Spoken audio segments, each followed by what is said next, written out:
Shalom peuple de Dieu, shalom peuple Elohim. Je vous salue tous. Je vous présente l'émission que j'ai commencé déjà ici.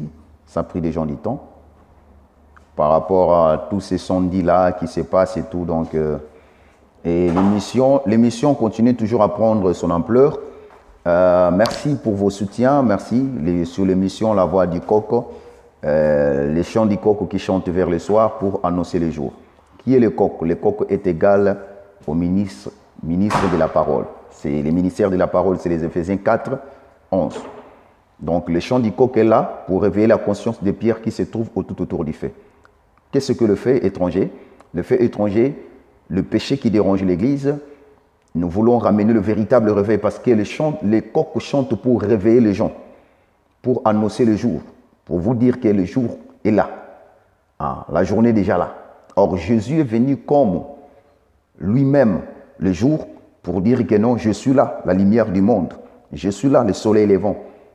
Il est dit, je travaille pendant encore, il est encore jour, parce que la nuit est arrivée. Si la nuit arrive, personne ne va encore travailler. Vous comprenez?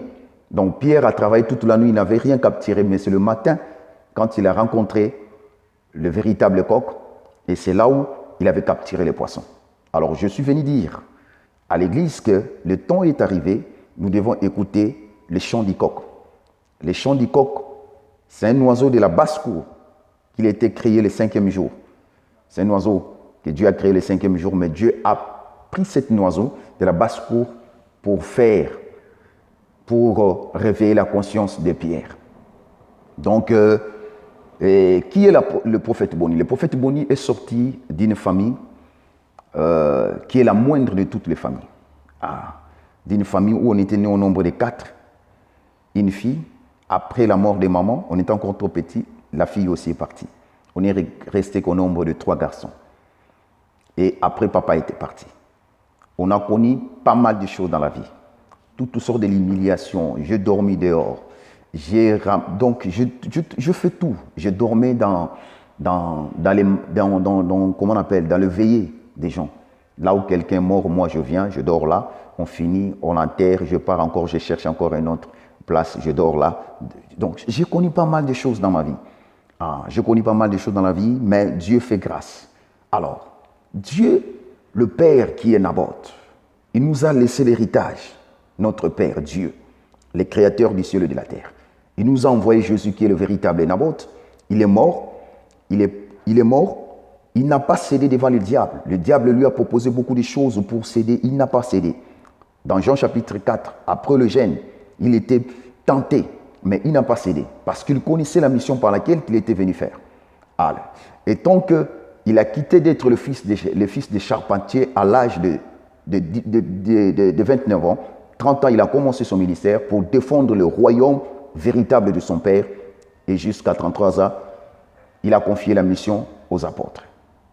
Et nous continuons à chanter jusqu'à aujourd'hui parce qu'il nous a laissé cet héritage. Et après la mort, il est revenu à la vie. Il continue à défendre son royaume et son trône jusqu'à aujourd'hui. Il est en vie. Donc, il a déjà vécu le péché. Il a déjà vécu cette maladie du péché. Il n'y a pas seulement Jésus qui a vécu, il y a aussi des hommes qu'il a établis sur la terre qui ont vécu le péché. Alors, nous continuons toujours à défendre le royaume. Même ici, à l'Occident, nous continuons toujours à payer les prix pour conserver cet héritage. Quelles que soient les pressions de l'ennemi, nous continuons toujours à préserver cet héritage. C'est l'héritage de notre Père. Le temps est arrivé, vous allez écouter, le prophète va se marier très bientôt. Et quand Dieu te donne une très bonne femme qui te comprend, pas une femme arrogante, pas une femme insoumise, mais une femme très tendre, très amoureuse, une femme qui t'aime, qui avale ta vision, et une femme très soumise, et une femme qui te rassemble. Oh là là! Là, vous sentez qu'il y a la joie, il y a la paix, il y a l'ambiance à la maison, il n'y a que des bisous qui règnent. Que mon Dieu vous bénisse, Dieu vous aime beaucoup. Ciao, ciao, les enfants de mon Père, le Dieu de Jérémie Omoto vous bénisse, le Dieu de l'impossibilité en possibilité. Que mon Dieu vous bénisse abondamment. Je vous aime, ciao.